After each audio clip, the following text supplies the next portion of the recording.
चोरी मत कहो, चोरी तो चुपके से की जाती है। चोरी की गई थी हरियाणा में, महाराष्ट्र में, दिल्ली में। बिहार में तो डकैती डल रही है, सरेआम डकैती। चुनाव आयोग होगा तो सुनेगा, वो तो गुलाम आयोग है। बोले राजा साहब हमला हो गया, कुछ तो करिए। बोला कोई बात नहीं, चौसर खेलने दिए, सेना लड़ती रहेगी। सेना, दूसरे राजा की सेना जो है गेट पे आ गई कि राजा साहब सेना गेट पे आ गई, कोई बात नहीं है, चौसर खेलने दीजिए, एक बाजी और हो जाए। जब सेना अंदर घुस गई, बोले राजा साहब सेना अंदर घुस गई, अब क्या करें? बोला मैं तो फकीर आदमी था, चल रहा हूँ अपना झोला उठा के, तुम अपनी अपनी देख लियो। संविधान को मानने से इनकार किसने किया था? यही मनुवादी थे। तो जब उसके दिए हुए संविधान को ये मानने को तैयार नहीं, उसके दिए हुए अधिकार को ये मानने को तैयार नहीं, तो उसके दिए हुए वोट के अधिकार को ये मान लेंगे? देश की आज़ादी की लड़ाई चल रही थी, किसी को पता था ये अंग्रेज देश छोड़ देंगे? नहीं पता था ना। फिर भी हमारे देश के आज़ादी के मतवाले लड़ रहे थे। भगत सिंह को पता था कि देश आज़ाद हो जाएगा? नहीं था ना, फिर भी लड़ रहे थे। चंद्रशेखर आज़ाद को पता था, सुभाष चंद्र बोस को पता था, अशफाक उल्लाह खां को पता था, लेकिन लड़ाई जारी थी। इस लड़ाई को अंतिम समय तक लड़ेंगे, जब तक सांस में सांस है, जब तक इस शरीर में प्राण है, ये लड़ाई जारी रहेगी। हराम खोरों को जो बैठ कहते हैं कि अखिलेश यादव एसी की राजनीति करते हैं, उनको बताया कि मैं एसी की राजनीति नहीं, मैं धरती पुत्र मुलायम सिंह का बेटा हूँ। साथियों नमस्कार, मैं हूं रजनीश और आप जन आदर्श भारत देख रहे हैं। पूरे देश भर में इस वक्त वोट चोरी को लेकर के घमासान मचा हुआ है। जो विपक्ष है पूरी तरह से हमलावर है। कल जिस तरह से समाजवादी पार्टी ने वहाँ आंदोलन किया और उसके मुखिया अखिलेश यादव बैरिकेड फांद करके दूसरी तरफ गए, उसके बाद से लोगों ने कहा कि पूरे देश भर में समाजवादी पार्टी ही केवल दिखी। समाजवादियों का कल दिन था। अखिलेश यादव ने बैरिकेडिंग फांद करके इलेक्शन कमीशन तक पहुंचने का प्रयास किया, लेकिन वो इससे पहले ही डिनेट कर लिए गए। उनके समाजवादी पार्टी के जो कार्यकर्ता थे वो पूरी तरह से रोष में अभी भी हैं। जगह जगह आंदोलन चल रहे हैं, धरना प्रदर्शन चल रहे हैं। लखनऊ में ऐसा इसलिए नहीं दिखा कि जो है पार्टी की तरफ से जो छुटभइये नेता हैं या अन्य जो फ्रंटल हैं वो उनको अनुमति कार्यालय से नहीं मिली, इसलिए आंदोलन नहीं हो सका। लेकिन वोट चोर गद्दी छोड़ पूरा देश में इस वक्त नारा गूंज रहा है। अब तो गांव कस्बों और गलियों में भी ये लोग नारा गुंजमाए रिपीट पूरे जो है गांव कस्बों में भी ये अब जो है जो नारा है उसको बुलंद कर रहे हैं कि वोट चोर गद्दी छोड़। हमारे साथ बातचीत करने के लिए किसान नेता हैं हरिंदर ताऊ, बड़े बेबाक हैं, बातचीत करते हैं। बहुत बहुत स्वागत है। धन्यवाद आपका और आपके दर्शकों को। ताऊ का राम राम। क्या कहेंगे, अब तो पूरे देश भर में नारा लग रहा है वोट चोर गद्दी छोड़। नया नया नारा विपक्ष इजाद कर दे रहा है। पूरी तरह से पूरी दुनिया में जो है लोकतंत्र की, भारतीय लोकतंत्र की भद पिट गई। क्या कहेंगे इस पे? जब लोकतंत्र होगा तभी तो भद पिटेगी। लोकतंत्र नहीं, लोकतंत्र में कहाँ लिखा है, किस संविधान में लिखा है कि वोट की डकैती गिरोगे? चोरी मत कहो, चोरी तो चुपके से की जाती है। चोरी की गई थी हरियाणा में, महाराष्ट्र में, दिल्ली में। बिहार में तो डकैती डल रही है, सरेआम डकैती। तो डकैती कहो ना, ये डाका डाल रहे हैं और डकैती होती है। तो चुनाव आयोग तो सुनने के लिए तैयार नहीं कर रहे हैं। बस जो है पूरे देश में भ्रम फैलाया जा रहा है। चुनाव आयोग होगा तो सुनेगा, वो तो गुलाम आयोग है। चुनाव आयोग को गुलाम आयोग कह रहा है? अरे गुलाम ही तो है, तभी तो वो सुन नहीं रहा। जो किसी का गुलाम होगा, जिसका वो गुलाम होगा, उसी का तो कहना मानेगा। दूसरा आदमी की बात ही नहीं सुनता। किसका गुलाम चुनाव आयोग? नरेंद्र मोदी और अमित शाह का गुलाम है। उन्होंने ही उसे चुनाव आयुक्त बनाया।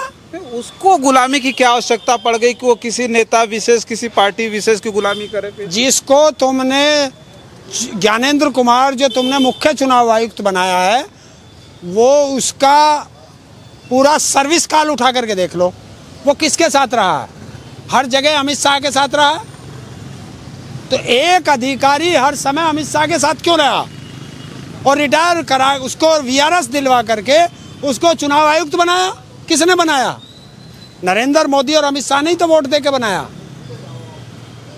तो अब एक बात ये बताइए कि अब तो सीधे भारतीय जनता पार्टी कह रही है कि जो विपक्ष है अब इतनी बदनामी कर रहा है, इतना बदनाम करने पर उतर आया है कि अब इनको अब कुछ दिन, अभी तो 10 साल हुए मोदी जी, 12 साल हो गए, मान लीजिए 12वां साल चल रहा है, तो क्या जो है इतने दिन में ही वो कह रहे हैं कि घबरा गए, इनको सत्ता का इतना लोभ है कि किसी हद तक गिर सकते हैं ये जो विपक्ष के लोग हैं। बहुत बढ़िया बात कर रहे हो। सत्ता का लोभ किसे है? नरेंद्र मोदी को? नहीं, वो उनको सत्ता का लोभ नहीं, वो तो कह रहे हैं कि हमको कोई दिक्कत तो है नहीं, हम तो झोला उठाएंगे चल देंगे। दिया क्या देश को? क्या दिया है देश को जो झोले में लेके जाएगा? देखिए, एक कहावत है, एक राजा मर गया और उस राजा के जगह किसी को लाना था, तो एक फकीर जा रहा था, उससे बोले भाई तू राजा बनेगा। उसे लाए, राजा बना दिया, नहलाया धुलाया, अच्छे कपड़े पहना दिए, अच्छा खाना दिया, मौज करता रहा, चौसर खेलता रहा। दूसरे राजा ने उस पर हमला कर दिया, बोले राजा साहब हमला हो गया, कुछ तो करिए। बोला कोई बात नहीं, चौसर खेलने दिए, सेना लड़ती रहेगी। सेना, दूसरे राजा की सेना जो है गेट पे आ गई कि राजा साहब सेना गेट पे आ गई, कोई बात नहीं है, चौसर खेलने दीजिए, एक बाजी और हो जाए। जब सेना अंदर घुस गई, बोले राजा साहब सेना अंदर घुस गई, अब क्या करें? बोला मैं तो फकीर आदमी था, चल रहा हूँ अपना झोला उठा के, तुम अपनी अपनी देख लियो। हैं? कौन सी कहानी आपने तो ये इस देश को बर्बाद कर रहा है कि मैं झोला उठा के चल दूंगा। अरे झोले में तूने दिया क्या देश को? जिस समय एक रेल दुर्घटना हुई थी और देश के रेल मंत्री थे कौन? देश के दूसरे नंबर के प्राइम मिनिस्टर लाल बहादुर शास्त्री जी, वो रेल मंत्री थे, और एक रेल दुर्घटना हुई थी, उसमें कुछ लोग मरे थे। उसी समय इस्तीफा दिया था कि इन लोगों को सही सलामत गंतव्य तक पहुंचाना मेरी जिम्मेदारी थी, क्योंकि मैं रेल मंत्री था और मैं इसे करने में नाकाम रहा, इसलिए मैं नैतिकता के आधार पर इस्तीफा देता हूं। और आज रेल की कितनी दुर्घटनाएं हो गई, कितने लोग मर गए। कभी आपने रेल मंत्री का कोई स्टेटमेंट सुना है क्या?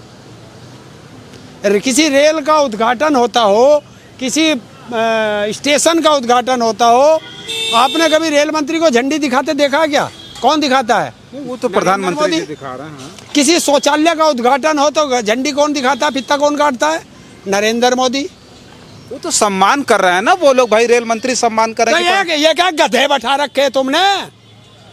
अपने विभाग का हर मंत्री काम करेगा, और जब वो मंत्री अपने विभाग का काम नहीं करेगा तो उसे बैठा क्यों रखा है?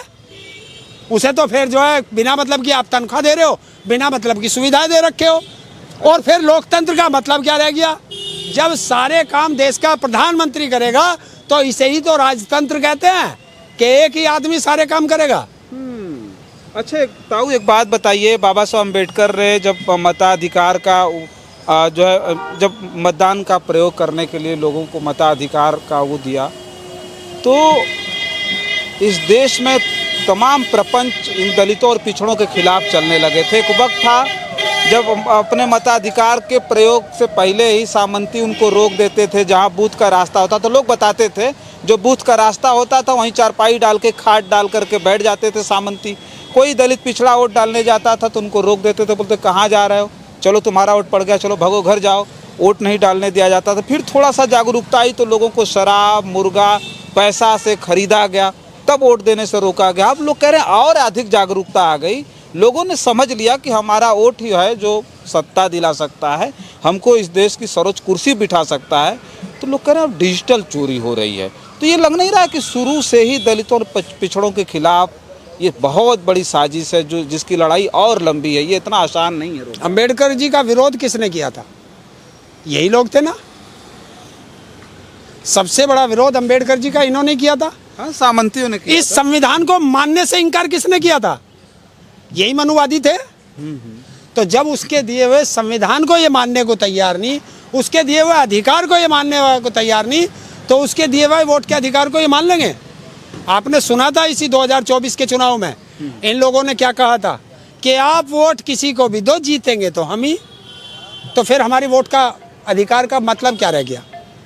तो यही वो लड़ाई है जिसको लड़ने पड़ेगा, और ये वोट की चोरी नहीं, इसे डकैती कहते हैं। तो रोक पाना इतना आसान है, हम जानना चाह रहे हैं अभी अखिलेश यादव जी जो जिस तरह से प्रोटेस्ट कर रहे हैं, कल उनको जो है गिरफ्त में लिया गया, कल जो है वो उनको बताइए बैरिकेटिंग फादनी पड़ गई थी इलेक्शन कमीशन से मिलने के लिए। तो ये आसान दिखाई दे रहा है कि अखिलेश जैसे बड़े नेता, देश की तीसरे नंबर की पार्टी, 37 जिसके सांसद हों, उसके साथ अगर इस तरह का हो रहा है तो आम लोग तो ऐसे डर जाएंगे। जब देश की आज़ादी की लड़ाई चल रही थी, किसी को पता था ये अंग्रेज देश छोड़ देंगे?